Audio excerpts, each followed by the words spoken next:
Marcus Chen stood in the royal gardens of Zinthara, his hands behind his back, watching the purple flowers sway in the artificial breeze. 3 years had passed since he became the husband of Queen Zathra, the most powerful ruler in this part of the galaxy. 3 years since he left his old life behind. The other aliens in the palace thought he was harmless. They saw a quiet human who spent his days reading books and tending to plants. They watched him smile politely at diplomatic functions, always standing 2 steps behind his wife. Some of them whispered that humans were weak creatures, soft and small compared to the mighty warriors of other species. Marcus never corrected them. He simply smiled and continued his peaceful routine. Queen Zathra was magnificent by any standard. She stood 8 feet tall with silver skin that shimmered under the light. Her people, the Zintharians, were known across the galaxy as brilliant strategists and honorable fighters. They had built an empire that stretched across 50 star systems. When Earth first made contact with them, the humans knew they needed to be careful. That was why they sent Marcus as an ambassador. That was why he agreed to marry Zathra when she proposed the union. A marriage between their species would ensure peace between their worlds. At least that was what everyone believed. Marcus walked through the palace halls, nodding to the guards who barely looked at him. He passed the war room where Zathra's council was meeting. Through the open door he could hear them arguing. "The Krell Dominion grows bolder every day," General Korvax said, his deep voice carrying into the hallway. "They have conquered 3 systems in the past month. We should prepare for war." "We are prepared," another council member replied. "Our fleet is strong. Our warriors are trained. What more can we do?" "The humans offered to help," someone mentioned. They said their military could assist if needed. Several council members laughed at this suggestion. Marcus paused outside the door but didn't enter.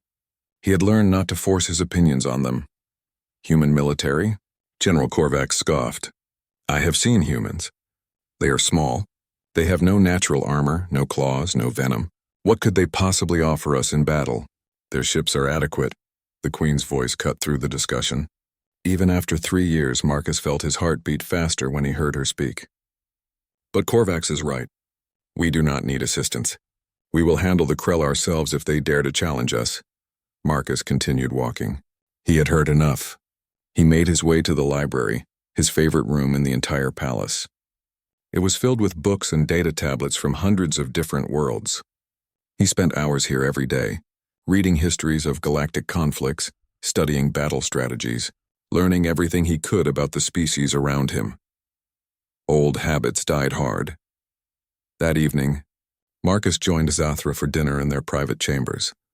She looked tired, her silver skin less bright than usual. Being a queen was exhausting work. "You heard the council meeting today," she said. It wasn't a question. Zathra always knew where he was and what he was doing. "You didn't come inside." "You didn't need me there," Marcus replied, pouring her a glass of Zintharian wine. "You're handling the Krell situation perfectly." "Am I?" She looked at him with her large violet eyes. "The truth is, Marcus, I don't know what to do. The Krell have never been this aggressive before. Every report suggests they're planning something big." Marcus sat down across from her. "What does your military intelligence say?" "They believe the Krell are testing our defenses. Small raids, border skirmishes, nothing we can't handle. But General Korvax thinks it's more than that. He thinks they're preparing for a full invasion." "Korvax is smart," Marcus said quietly. "You should listen to him." Zathra studied her husband carefully. Sometimes in moments like these she saw something in his eyes that confused her, something old and dangerous hiding behind his gentle smile. But then he would blink, and it would be gone and he would just be Marcus again. Her kind, peaceful husband who wouldn't hurt anyone. "I wish you would attend the war councils," she said. "You have a good mind for strategy. I've seen you solve puzzles that stump my best advisors." "Puzzles in books are different from real war," Marcus replied. "Besides, your council already thinks I'm useless. I don't need to prove them right by offering opinions on matters I don't understand." Zathra wanted to argue, but she was too tired. She finished her wine and they talked of other things. Marcus made her laugh with stories about the strange plants in the garden. He always knew how to make her feel better. 2 days later, there was a grand state dinner. Every important person in the Zintharian Empire attended. Diplomats from allied species came with gifts and pretty words. The great hall was filled with music and light and the smell of expensive food. Marcus wore his formal robes and stood beside Zathra's throne. He smiled at the guests and said very little.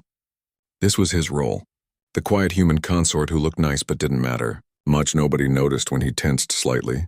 Nobody saw how his eyes tracked the servers moving through the room.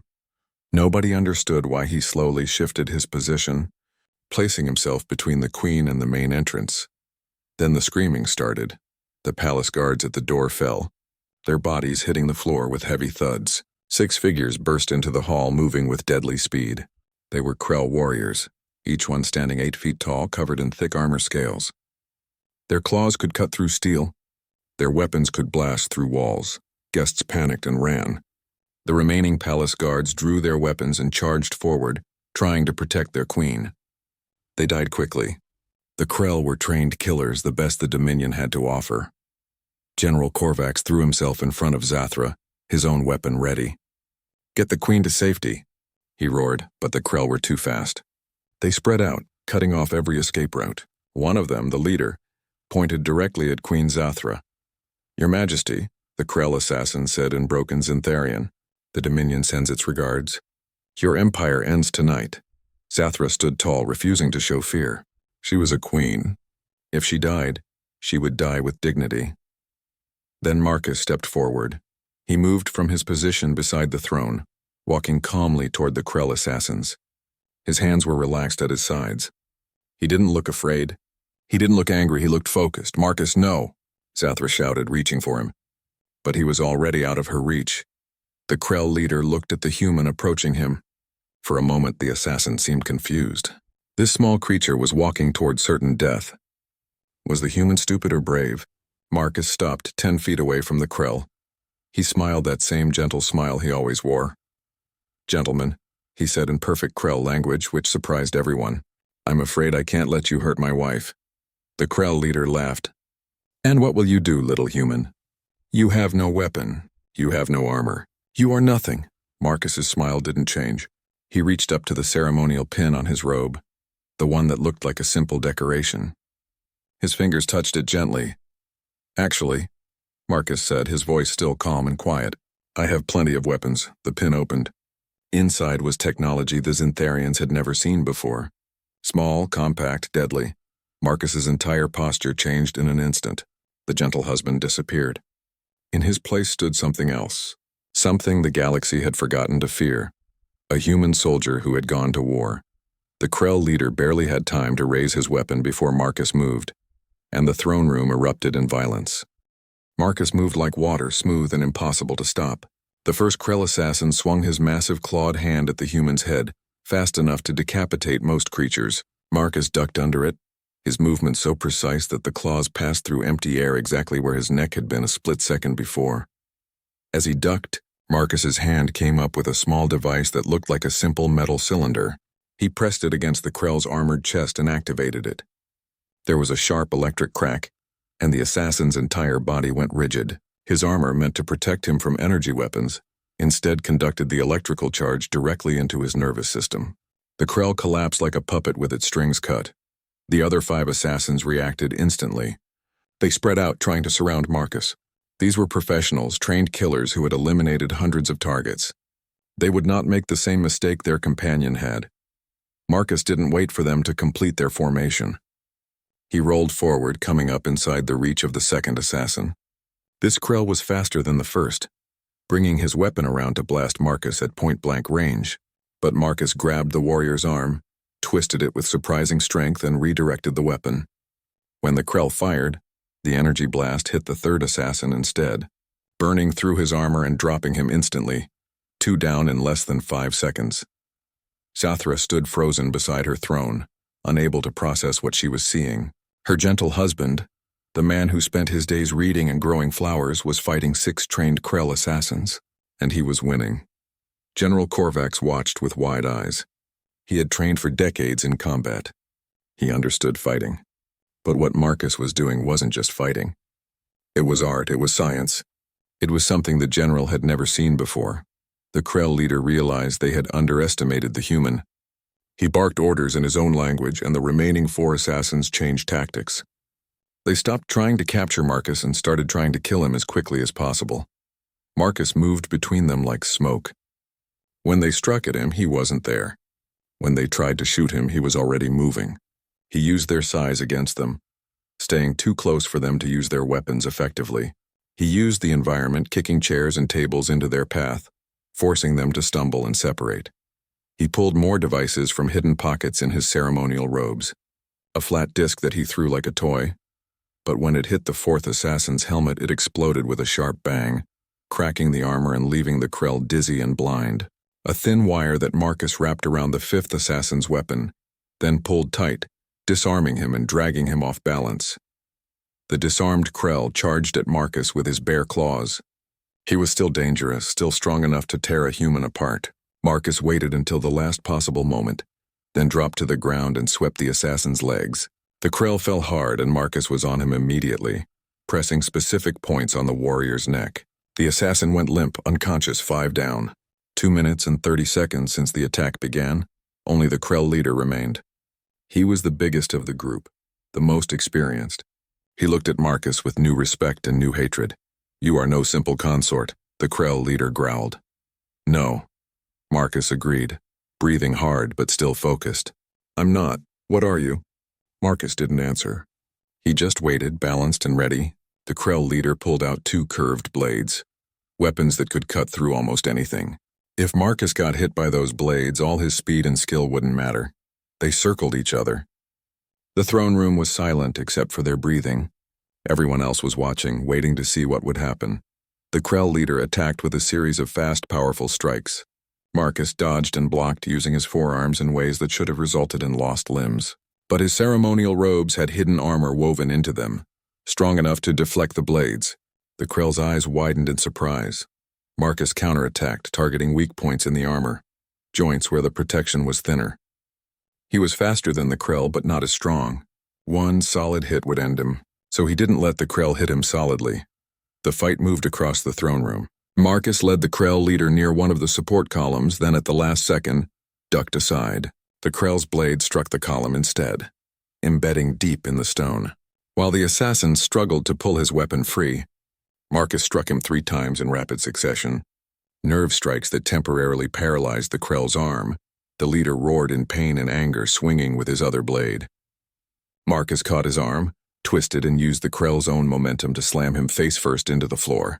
Before the assassin could recover, Marcus had his knee on the warrior's back and something sharp pressed against his neck. "Stay down," Marcus said quietly, "or I end this." The Krell leader had no choice. He stopped struggling. Marcus looked up. The entire throne room was staring at him. Zathra's hand was over her mouth, her eyes wide with shock. General Korvax held his weapon loosely, forgotten in his amazement. The diplomatic guests who hadn't fled were pressed against the walls, trying to understand what they had just witnessed. Marcus stood slowly, keeping his weapon trained on the Krell leader. His ceremonial robes were torn and dirty, but he wasn't seriously injured. He looked around the room, his expression calm again. "Someone want to get me some restraints?"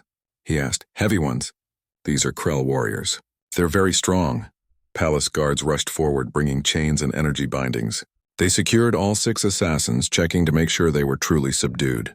2 were unconscious. 3 were stunned and disoriented. The leader glared at Marcus with pure hatred. Zathra finally found her voice. "Marcus," she said, her voice shaking slightly. "What? How did you—" "We should talk," Marcus said gently. "In private. There are things I should have told you before." "What things?" General Korvax demanded, stepping forward. "What are you, human? What kind of warrior moves like that?" Marcus met the general's eyes. For the first time since arriving on Zinthara, he let the other beings see who he really was. No more hiding, no more pretending. The kind of warrior Earth trained for 40 years of war. Marcus said simply, "The kind who survived battles you can't imagine. The kind your military advisors were right to worry about." He turned back to Zathra. "I'm sorry, my queen. I should have been honest with you from the beginning. I was a soldier before I was an ambassador. Before I became your husband. I've been trying very hard to leave that life behind." "How long?" Zathra asked. "How long were you a soldier?" 23 years, Marcus replied. "Most of my adult life. I fought in the colony wars. I served with Earth's Special Operations Command. I led missions on 16 different worlds, and when Earth asked me to come here, To help make peace with your people, I thought it was a chance to stop being a soldier, to be something better. He gestured at the unconscious assassins. But apparently war isn't done with me yet. The throne room was silent. Everyone was processing this information, trying to reconcile the gentle consort they knew with the deadly fighter they had just seen. Chathra stepped down from her throne. She walked toward Marcus slowly, her expression unreadable. When she reached him, she looked down at him from her greater height. "You lied to me," she said softly. "I didn't lie," Marcus replied. "I just didn't tell you everything. I wanted to be the person you thought I was. I wanted to leave the soldier behind. Can you?" Chathra asked. "Can you really leave that behind?" Marcus thought about it carefully. "I don't know," he admitted. "I thought I could. But when those assassins came for you, I didn't think. I just acted. Some things become part of who you are." Before Chathra could respond, alarms started blaring throughout the palace. A guard rushed into the throne room, breathing hard. "Your Majesty," the guard shouted. "We have reports coming in from intelligence. The assassination attempt was just the beginning. Long-range sensors have detected a massive Krell fleet headed our way. They'll be here in 3 days." General Korvax cursed in his native language. "How many ships?" "At least 300, the guard replied. "Maybe more. It's a full invasion force." The room erupted in shocked conversation. 300 ships was an enormous fleet. The Zintharian homeworld's defenses were strong, but against those numbers they would struggle. Marcus walked over to a communications panel on the wall. He entered a code that made several guards reach for their weapons nervously. "What are you doing?" General Korvax demanded. "Calling for help," Marcus replied. The screen flickered to life, showing the symbol of Earth's military command. "Your Majesty, with your permission, I'd like to contact Earth. We're going to need their fleet." "The human fleet?" Someone scoffed. "What good will that do?" Marcus looked at the room full of doubters. His expression was hard now, nothing gentle about it. "You're about to find out why other species are afraid of humans when we fight," he said. "Why we're not the biggest or the strongest, but we've survived every war we've ever fought. Why Earth's military doctrine makes other species nervous." He turned back to the screen. "This is Marcus Chen, authorization code Theta 779er. I need to speak with Admiral Sarah Chen. Tell her it's her little brother and I need the family to come help." The operator on the other end looked shocked but nodded. The war room of the Zintharian palace had never been this crowded. Military commanders, diplomatic officials, and intelligence officers filled every available space. At the center of it all stood Queen Chathra, with Marcus at her side. For the first time since their marriage, he was not standing behind her. He was standing beside her, equal and present. On the main display screen, Admiral Sarah Chen's face looked out at the assembled crowd. Behind her, Earth's military command center buzzed with activity.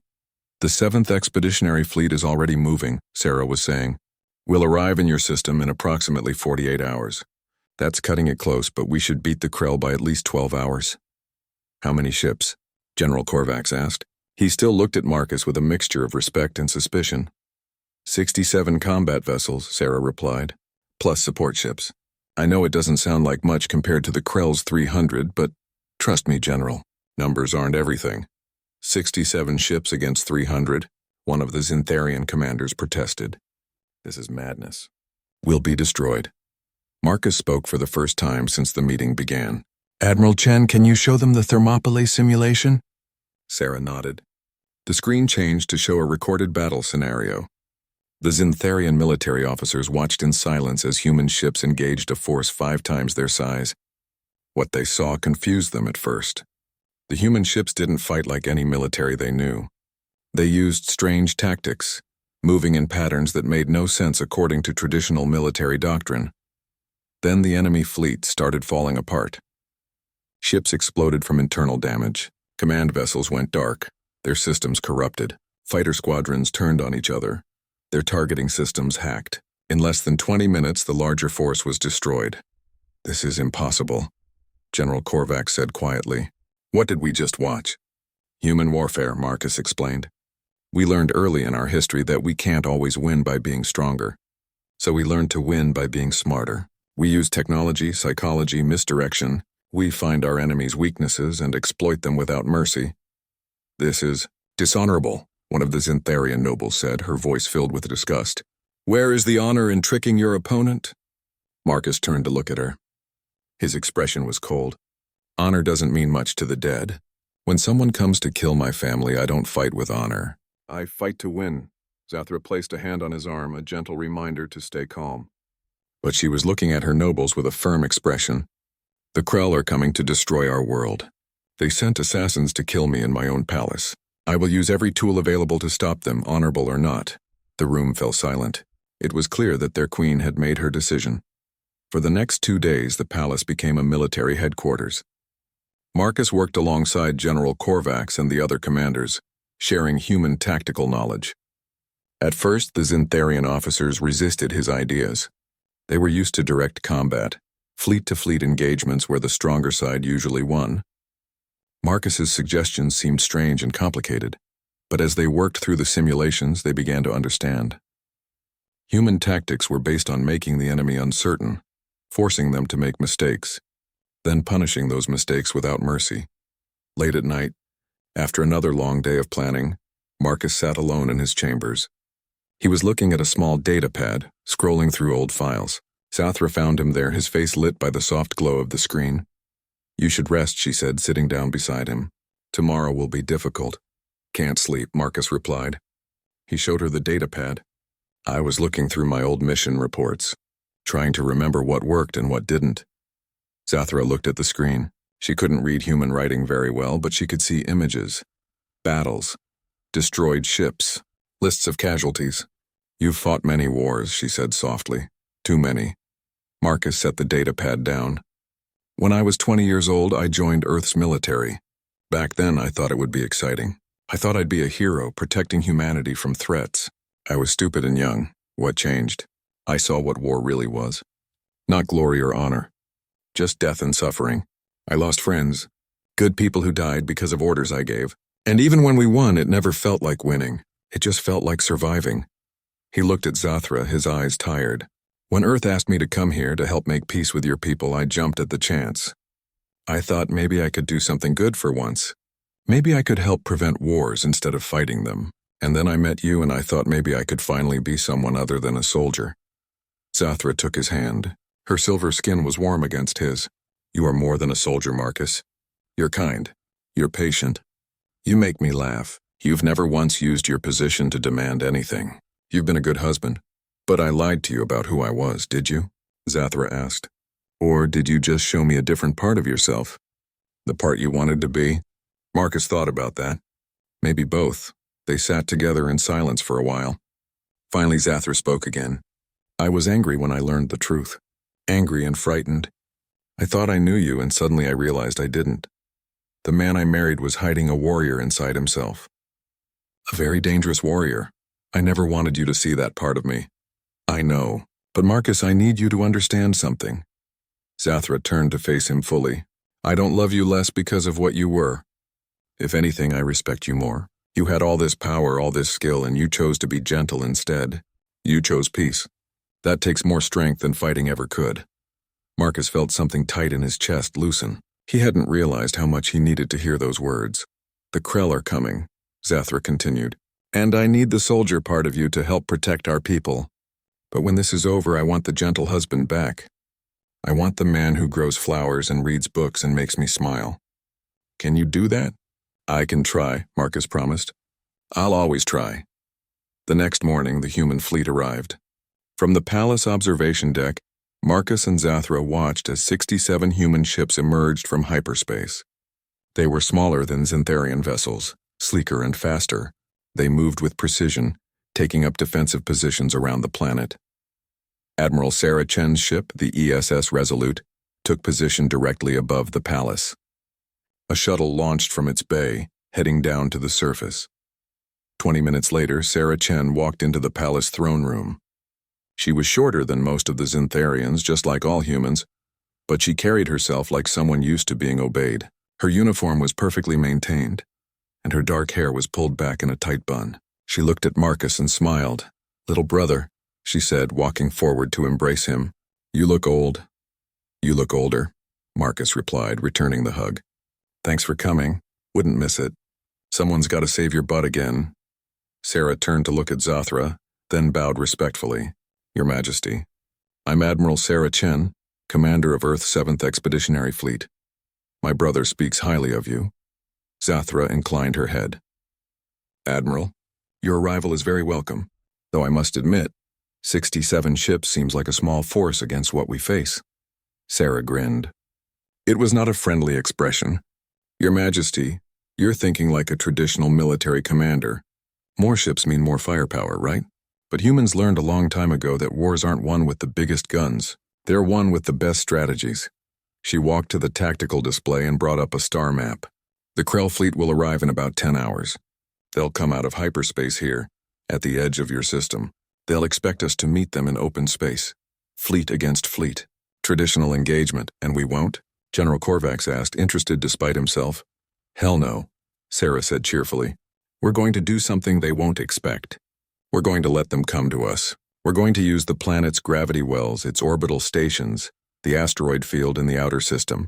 We're going to turn this entire star system into a trap. For the next several hours, Sarah explained the battle plan. It was complex and risky, requiring precise timing and coordination between human and Xantharian forces.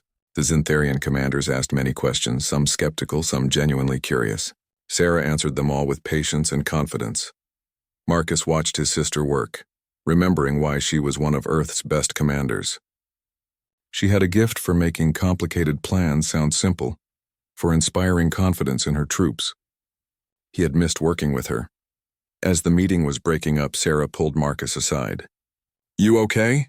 She asked quietly. This has to be strange for you, getting pulled back into all this. Strange is one word for it, Marcus admitted. Terrifying is another.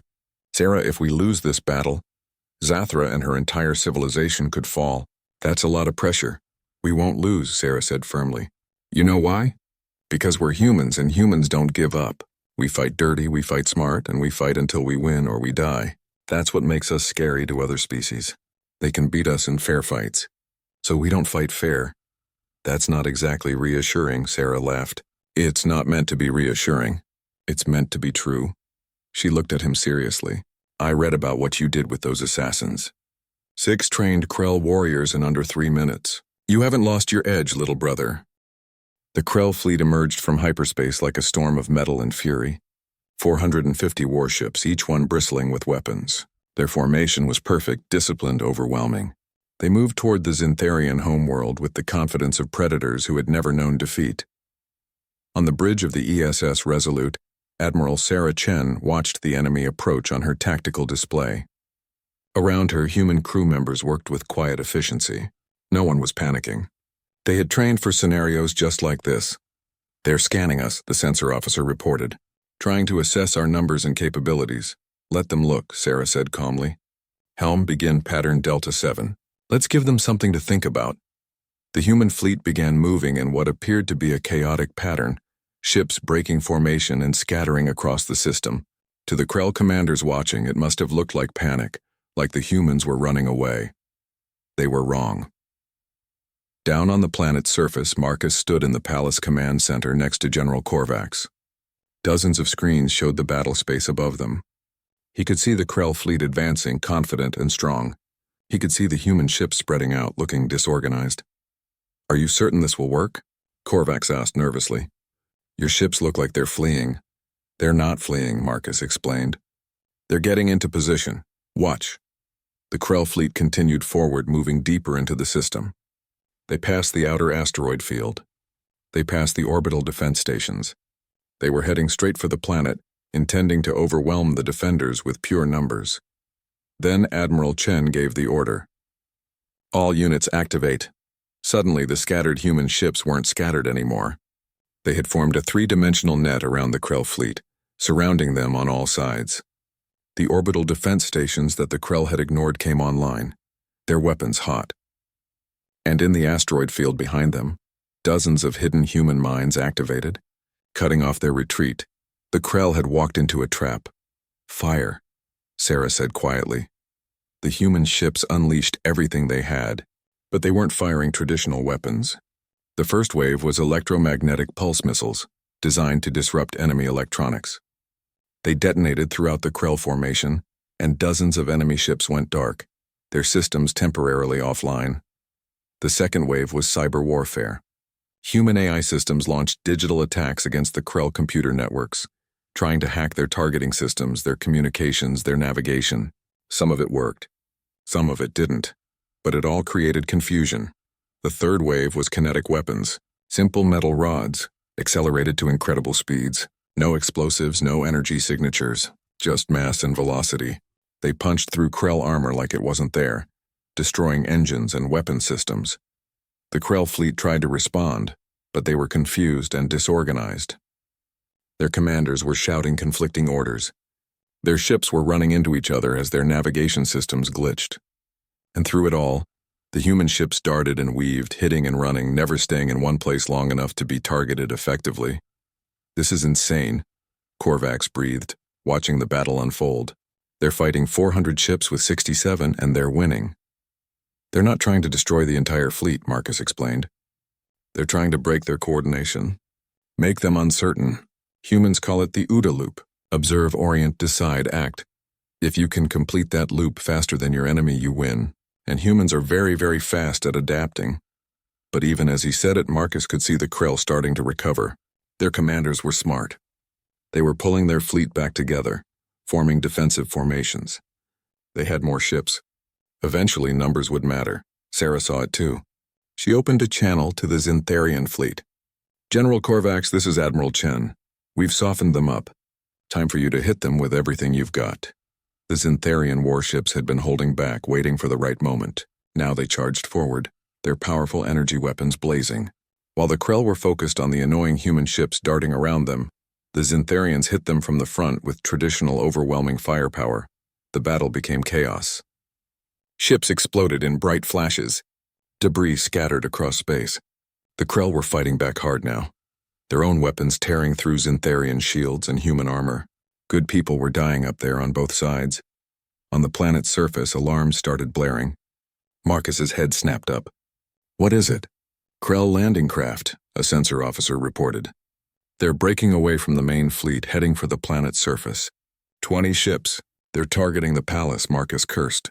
The Krell were trying a ground assault while their fleet kept the defenders busy in space. It was a smart move. "They want to kill the Queen," Korvax said. "If Zathra dies, the Zintharian will to fight will collapse. Our entire chain of command will fall apart." "Then we don't let them reach her," Marcus said. He grabbed a communication device. "Sarah, we have Krell landing craft heading planetside. I need you to shoot down as many as you can." "We're kind of busy up here, little brother," Sarah replied, her voice tight. In the background, Marcus could hear alarms and explosions. "I can spare a few fighters, but most of those landing craft are going to make it through. Then I'll handle them on the ground. Just buy me time to prepare." Marcus turned to the palace guard commander. "Evacuate all non-essential personnel. Get them to the emergency bunkers. I want every soldier we have ready to defend this palace." "Commander Chen," the guard said hesitantly. "With respect, you're not military. You're the Queen's consort. You should evacuate with Her Majesty." Marcus looked at the guard with cold eyes. "I was fighting wars before you were born, soldier.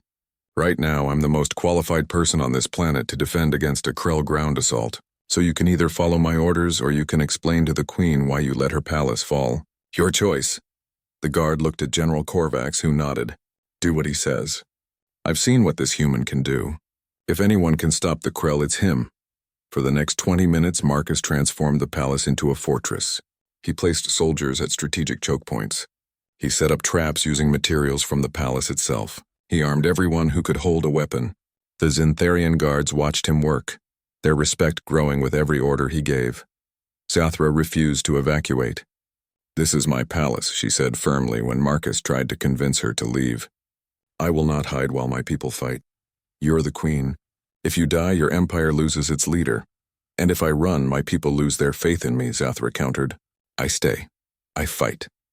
Marcus wanted to argue, but he could see she wouldn't change her mind. Instead, he handed her a human plasma pistol. "Do you know how to use this? Point and pull the trigger?" "Close enough. Stay behind me. Don't be brave. And if I tell you to run, you run. Understood?" Zathra smiled slightly. "You're very commanding when you're being a soldier." "I know. It's annoying." Marcus checked his own weapons. He had more human technology now, gear that Sarah had brought with the fleet. He looked like a warrior again, armored and armed. The gentle consort was gone completely. The first Krell landing craft crashed through the palace roof, disgorging 20 armored warriors. They were met immediately by defensive fire from the Zintharian guards. The battle for the palace had begun. Marcus moved through the hallways like a ghost, directing the defense. He was everywhere at once, it seemed. When a group of Krell broke through the east wing, Marcus was there to stop them, using guerrilla tactics that confused and frustrated the enemy. When another team tried to sneak through the service tunnels, they found those tunnels rigged with explosives that Marcus had set. More landing craft arrived. 50 Krell warriors became 100, then 200. They were trying to overwhelm the defenders with numbers, the same tactic their fleet was using in space. But the palace was a maze, and Marcus knew every corridor. He led the Krell into ambushes. He collapsed hallways behind them, cutting off their reinforcements. He used the palace's own defensive systems in ways the Zintharians had never thought of. Jathra fought beside him, just as she had promised. She was a good shot with the plasma pistol, and her natural strength made her formidable in close combat. Together they held the throne room against wave after wave of attackers. A massive Krell warrior, even bigger than the others, smashed through the throne room doors. His armor was decorated with battle honors. His weapons glowed with energy. This was someone important, a commander or champion. "I am Korgoth," the Krell roared, his voice echoing through the room. "Champion of the Dominion. I challenge you, human warrior. Face me in single combat or watch your queen die." Marcus stepped forward. He was tired. His armor was damaged. He had been fighting for hours. But he didn't hesitate. "I'm Marcus Chen," he said calmly. "Former Special Operations. Current Royal Consort. And I accept your challenge." They circled each other. Korgoth was 12 feet tall, covered in thick armor plates that had turned aside 1,000 weapons. His claws could cut through steel. His strength could break bones. Marcus was 5'10", human fragile, exhausted from constant combat. He had no chance in a direct fight, so he didn't fight directly. He moved like water, dodging Korgoth's powerful strikes by inches. 3 months after the battle, the palace looked almost normal again. The walls had been repaired. The broken columns had been replaced. If you didn't know where to look, you couldn't tell that a war had been fought here, but everything had changed anyway. Marcus walked through the palace halls, and now the guards saluted him. The nobles who had once dismissed him now stepped aside respectfully. The children of the palace ran up to him, asking to hear stories about the battle. He was no longer just the queen's human husband. He was a war hero, a proven warrior, someone who had earned his place. He wasn't sure he liked it. In the war room, a meeting was taking place. Representatives from 6 different species sat around the large table. General Korvax was there, along with Admiral Sarah Chen, who had stayed in the system to help with the defense planning. And at the head of the table sat Queen Zathra, with Marcus beside her. "The Krell Dominion has been quiet since their defeat," an intelligence officer was reporting. "But our scouts indicate they're rebuilding their fleet. They haven't given up." "Of course they haven't," Sarah said, leaning back in her chair. "Bullies never give up after one punch. You have to keep hitting them until they learn their lesson." "The question is, what do we do about it?" Zathra asked. "We can defend against another attack, but eventually they'll come with more ships than we can handle." Marcus had been quiet during most of the meeting, but now he spoke. "We don't wait for them to attack again. We go to them. Not to invade, but to talk. We show them that the cost of continuing this war is too high." "Talk?" General Korvax sounded skeptical. "The Krell don't respect words. They respect strength." "Then we'll bring strength to the table," Marcus said. "But we'll offer peace at the same time. Right now, the Krell Emperor thinks he can win if he just throws enough ships at us. We need to show him he's wrong, and we need to show him there's a better path." "The human is right," said Ambassador Vexus, a representative from the Thalos Collective. "The entire galaxy is watching this conflict. If the Zintharians and humans can defeat the Krell through cooperation, other species will want to join your alliance. The balance of power could shift significantly. Over the next weeks, that's exactly what happened. The victory against the Krell had impressed species throughout the region. Delegations arrived from a dozen worlds, interested in forming defensive pacts. Some wanted military assistance, some wanted access to human technology, All of them recognized that something new was happening in the galaxy. Humans and Xantharians were proving that different species could work together effectively, that they could combine their strengths and cover each other's weaknesses. It was a powerful example. Marcus found himself busier than he had ever been. He was training Xantharian soldiers in human tactics. He was meeting with diplomats from other worlds. He was helping to plan defense strategies for the entire alliance. He had wanted to stop being a soldier, but now he was something else. A teacher, a strategist, a bridge between his people and Zathra's. Late one evening, he was in the library, studying reports about Krell military movements. Zathra found him there, surrounded by datapads and star charts. "You're working too hard," she said, sitting down beside him. "Says the Queen, who was in council meetings for 12 hours today." Marcus replied with a tired smile.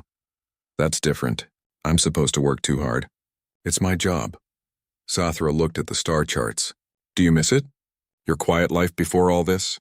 Marcus thought about that question. "Sometimes," he admitted. "I liked tending the gardens.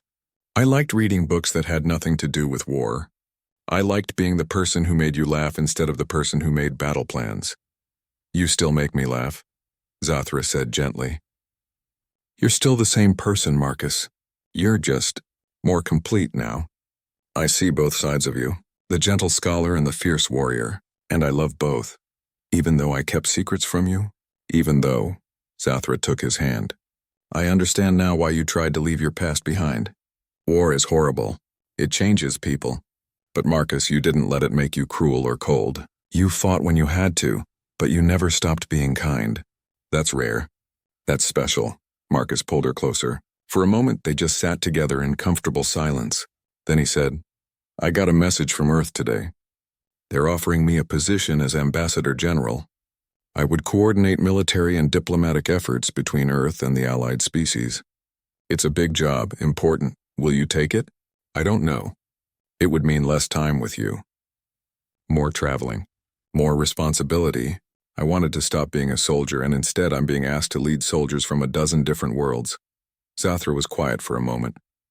Then she said, "I think you should take it. Not because I want you to be away from me, but because you're good at it, Marcus. You understand how to bring people together, how to find solutions that don't require war. The galaxy needs people like you right now. What about us?" "We'll be fine," Zathra said firmly. "We're partners now. True partners. We've fought together. We've survived together. A little distance won't change that." 2 weeks later, Marcus stood on the bridge of a diplomatic ship heading toward the Krell homeworld. With him were representatives from Earth, Xanthara, and 4 other species. They were going to meet with the Krell Emperor and try to end this war with words instead of weapons. It was risky. The Krell could decide to capture them all. But Marcus had studied the Krell culture carefully. He understood that they respected strength, but they also respected courage.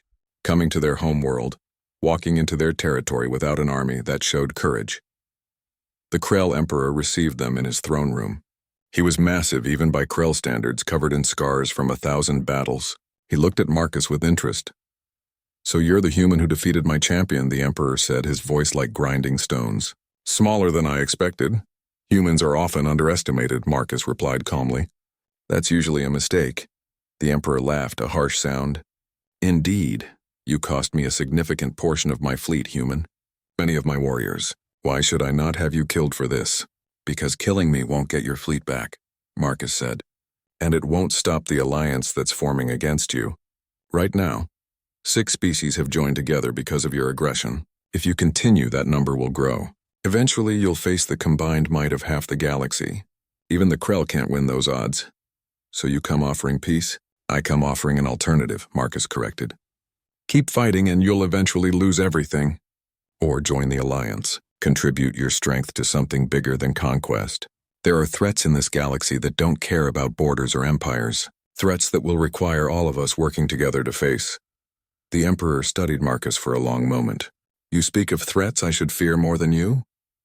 "I speak of reality," Marcus said. "The Krell are strong. No one denies that. But strength alone isn't enough anymore. The galaxy is changing. Species are learning to work together. Those who refuse to adapt will be left behind."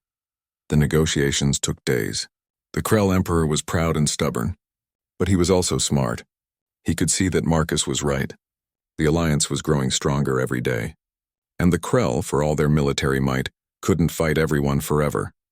In the end, a treaty was signed. The Krell would stop their expansion.